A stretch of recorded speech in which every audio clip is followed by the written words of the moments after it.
But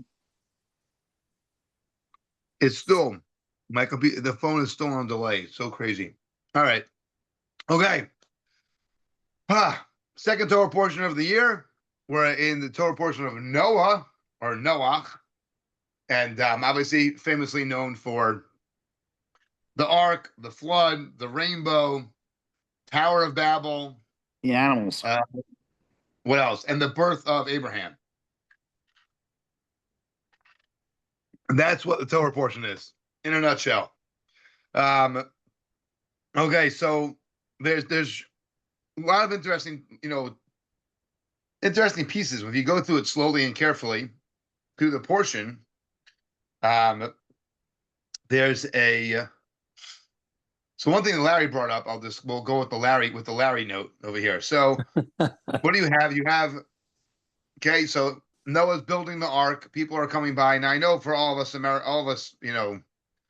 when they made with Bruce Almighty, is that what they did? That was the Noah takeoff, Bruce Almighty. Right. Mm-hmm.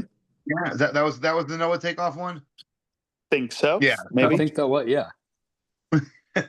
So obviously they ruin it for us because like you have like this biblical appearance of I don't know, picture in your mind of like, okay, what Noah must have been like, and then you're like, oh man. Well, you all know that obviously God is definitely the voice of Morgan Freeman is definitely God. There's no doubt.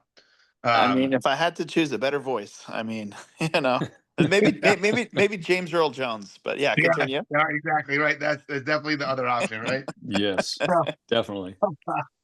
So, but the concept of here, right? So Noah's building the ark. People are walking by, like, what are you doing, man? Right? So, obviously, there's a great discussion about Noach versus Abraham, right? Okay, obviously Noach, he didn't save his whole generation. He was the one who was saved. And then you have this concept of Abraham being the one, like, hey, the Jewish people started through Abraham, right? It was an aspect where Abraham went out. He went out of his comfort zone. He went out and about, and he encouraged people. And but Noach stayed where he was. If someone passed by, he told them what's up. But he didn't have that same outreach, so to speak, that same engagement with the community, right? He didn't do that. That's one piece, which is, I think, an interesting thing to think about. Who's the one? Obviously, it's amazing to save the world, but he didn't save the world. He was the one who restarted the world, right? But he wasn't able to save the world. And I think it's a very special thing to think about, that difference between Noach and Abraham and choosing our path in life. I think we all, could strive to be Abrahams. Now, okay, we're not going to save the whole world, right?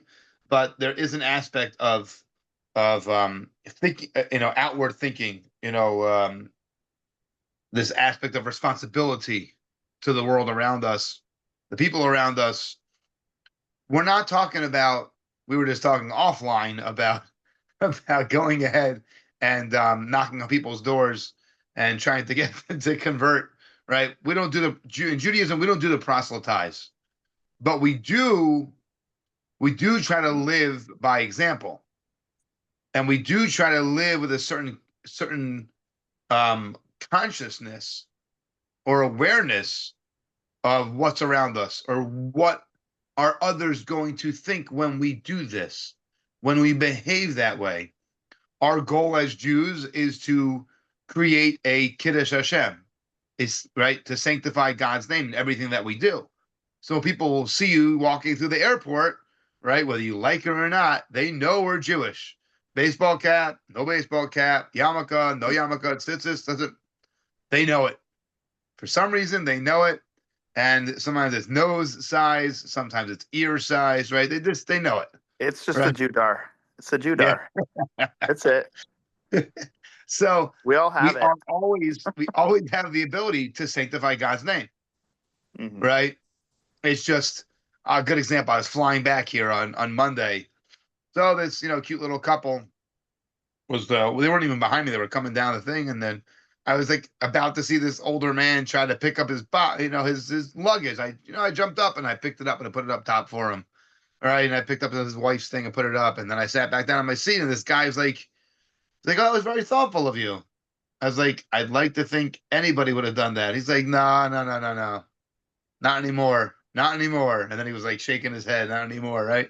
So, so he's like, and you don't have any ear pods either. I was like, no, I try not to do the AirPod thing in public very often.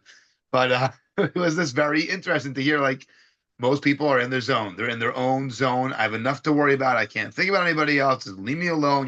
The world's crazy, but I don't think that's necessarily what Hashem wants. Okay, so that's one I think beautiful lesson from the beginning of the Torah portion. Now you get to the end of the end of the flood, and this is something that Larry mentioned offline, and I told Larry that I had a particular book I wanted to look it up in, but thankfully there were some wonderful high school kids that came and packed up all my Torah books, so all my books are currently packed, especially the one that I'm pretty sure has the answer to explain this concept a little more. So after the flood, what happens? Um, Noach and his family come off the ark. They start to rebuild the world. They bring these offerings. They have, because they brought extra kosher animals on so they could bring offerings after the flood. And then it tells us this whole weird episode of Noach. He puts together these vineyards, and then he gets drunk from his wine.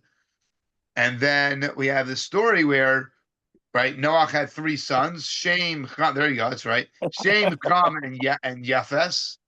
And Cham, or as they say his name so wonderfully in English, Ham, right? Ham comes along and he comes to his buddies like, hey guys, guess what? Dad got smashed and he's laying in his tent naked. Like, guys, this is so crazy. I can't believe Dad got so smashed. And then so Shem and Yefes are like, whoa, whoa, whoa. Well, this is not like a funny thing. Let's go cover Dad up. Like, Dad's a holy dude, right? Why he got drunk, that's interesting. Own topic to talk about a different time. Like what happened, um, and lessons we learned for all of world history from the power or the danger of wine, the danger of imbibing, the danger of becoming intoxicated, not social, but intoxicated. So dangerous it is that we only do it once. We do it once a year as a so-called mitzvah, right? But otherwise, we are encouraged not to over drink. Indulge. Getting right, indulge, right? Exactly. To overindulge is frowned upon big time from this episode of Noah.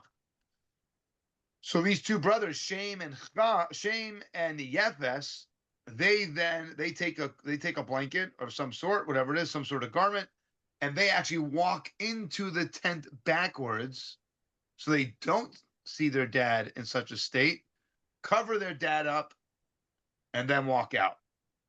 Now, if you look at the verses, what the reward that happens. So the first is a massive curse that is placed upon Cham, cursed forever to this day. I believe it. I don't have it in front of me because it's wrapped up, but I believe it says that there's like a curse forever upon the descendants of Cham. That's first of all. So this challenge that Cham has, it is part of his DNA, and it trickles down into all future generations that come from Cham.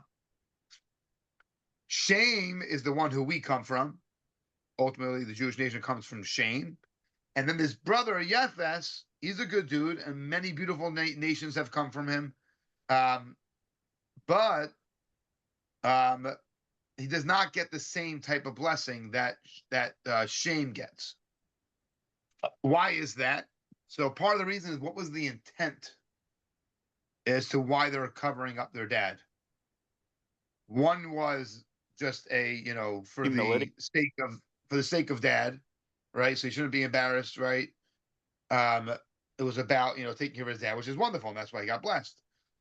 But Shem's intent was this experience over here. If anyone sees dad like this, right? Dad has a deep connection to God. For Noach to be in this state is going to be a disgrace of God. The presence of God, which is usually hangs out with Noach, can't be there while he's in that state. So let's get him into a more appropriate state so the presence of God can be there. And that's the intent that Shem has when he does it. Not just the other reason, but an added layer of we need to bring God into this world. And right now, the state that Dad's in, there's less God being present in the world because of the way that Dad is presenting himself. And that's a whole nother view. Cham, you should know, Larry, what you're talking about. So Larry was wondering about this, like, what's up with Cham? Like, what is he doing? Like, what is going on? And according to one of the commentaries that talk about, Larry mentioned, at least I believe Rashi brings up that commentary that Cham actually castrated his dad. Like he had problems, apparently, right? But when the Jewish when they were in the ark, they were actually not allowed to have intimate relations while they were in the ark. So Noah and his wife and his 3 sons that were with their wives, they were not allowed to be intimate. Why? You have the world is being destroyed out there, and you're going to go ahead and be intimate like that. That's not appropriate. But Mr. Cham, he did not follow the rules. He got his wife pregnant, I believe, actually, while they were on the ark. So Cham over here lives within his own world. He cares about nobody else but himself. He was only saved because of his dad. And you see how he's the father of certain nations, right? And brings a certain amount of challenge into the world and confusion into the world. And that's who this Cham guy is. Which is interesting. We know when you think about, okay, God's going to recreate the world over here, right? And build the world from, these individuals.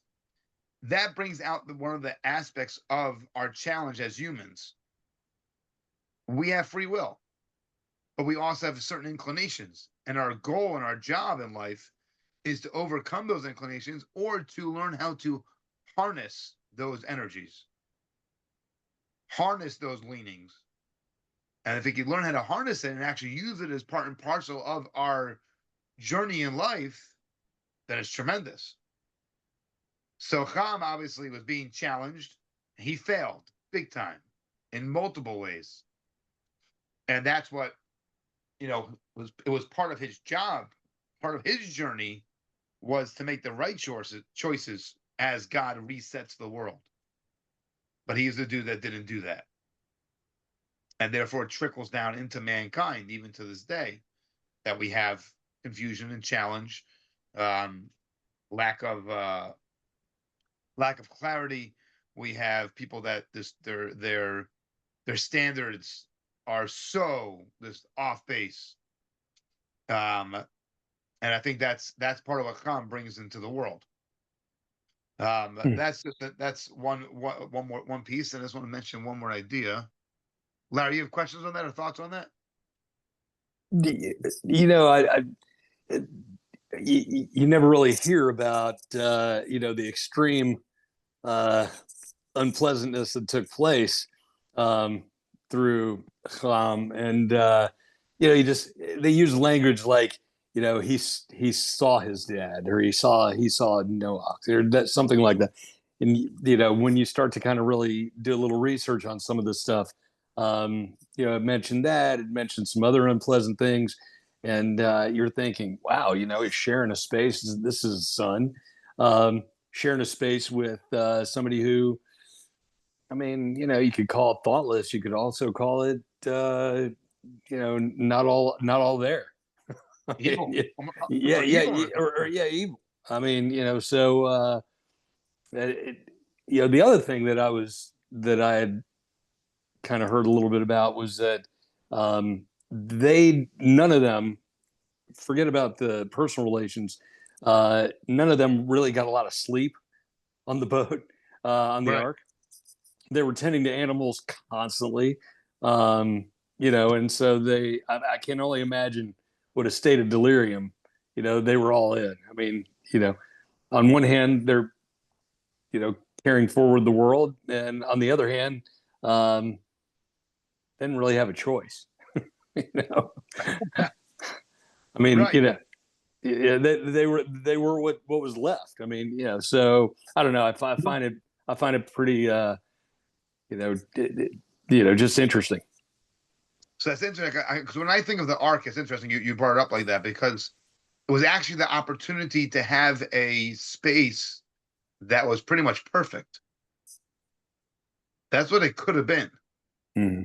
But this Cham guy had to add a component of like, wait, we have the ability to have an ark of a space of, the perfect world. Don't bring any bad stuff in. It could be a perfectly pure space. All the animals that came onto there were husband and wife animal, right? Everything was perfect. And Cham, right, he messed that up.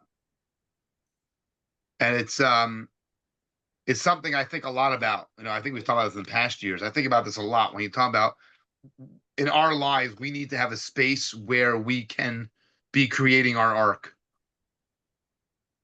and not allow Cham into it. Like, where's the space in our lives that is the way it's supposed to be? Control what comes in, control what goes out. Like, where is that? Even our own houses, right? Once you turn on the internet, right, everything is like beamed in, right? We have to have a space. I think it's important for us to have a space. Where is that space? And if we don't have it, we should try to find a space to have it. I have, like for, one place is like for me, like the study hall. When I go to the study hall, there's places like if I want to really be in the zone, like I leave my phone outside, right? And I will tell Miriam, call somebody else if you need to get through to me. My phone is outside, so then that gives me that ability to be in that space.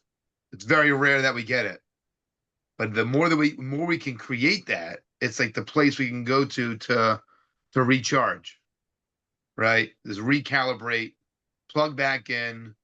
For some people, that's their davening space when they pray to God, right? Phone off for 15 minutes, talis, tefillin, pray, boom, like that. It could also be the ark could be a space and time, right? Is it even if it isn't something physical? The Shabbos has the ability to be that ark, right? Phones off. I mean, I have a friend who's doing now. They're doing with their family. They're doing, they're not really Shabbat observant, but they're doing phones off Friday night meal.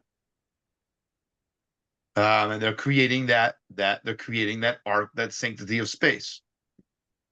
So these kind of things, I think, is something that God really wanted, but because of free will, God did have to allow the space for making choices, and Cham made the wrong choice, and unfortunately, he represents way too many people. So I think that's a major lesson of the portion. Where's the ark? Where's the ark today? Are we gonna ever find it? They I don't know. They say it's someplace in Turkey, I think, Turkey or Iraq. Every few years they keep saying, "Oh, we found a piece. We found a piece."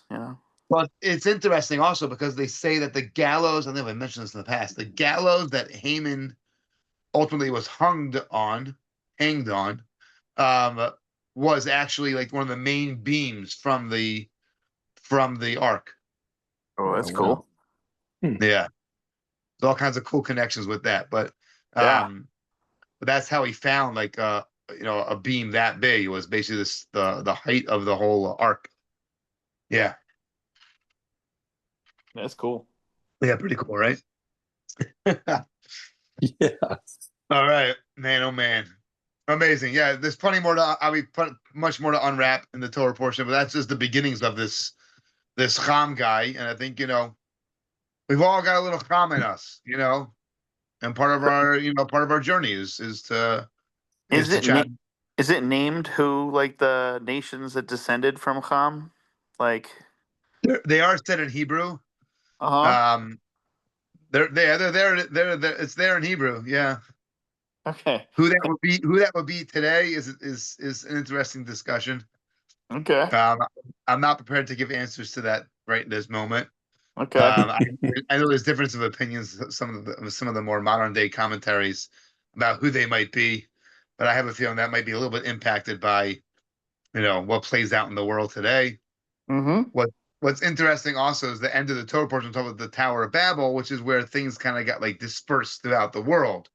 70 different languages, right? 70 different nations. So how that kind of plays out with the whole Cham situation is interesting. But they're definitely historians, that I think Rabbi Beryl Wine of blessed memory, he has some thoughts on this. So Jason, have some fun doing some research over Shabbos, right? Oh, is that Mr. Shapiro? It's Mr. Hayden, actually. Amazing. All right, so we're gonna stop over here so I don't get in trouble with the boss.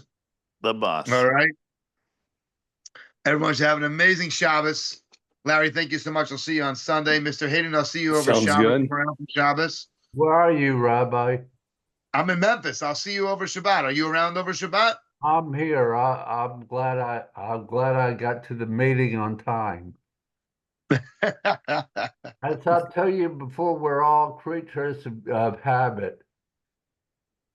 But I'll get to see you over Shabbos though. Yeah. Amazing. Might be even tomorrow night. Oh, okay. Yeah. Good stuff. All right. All right. Have an amazing Good- Shabbos, everybody. Good Shabbos, guys. What's everybody Shabbos. else doing? Everybody take care. All right.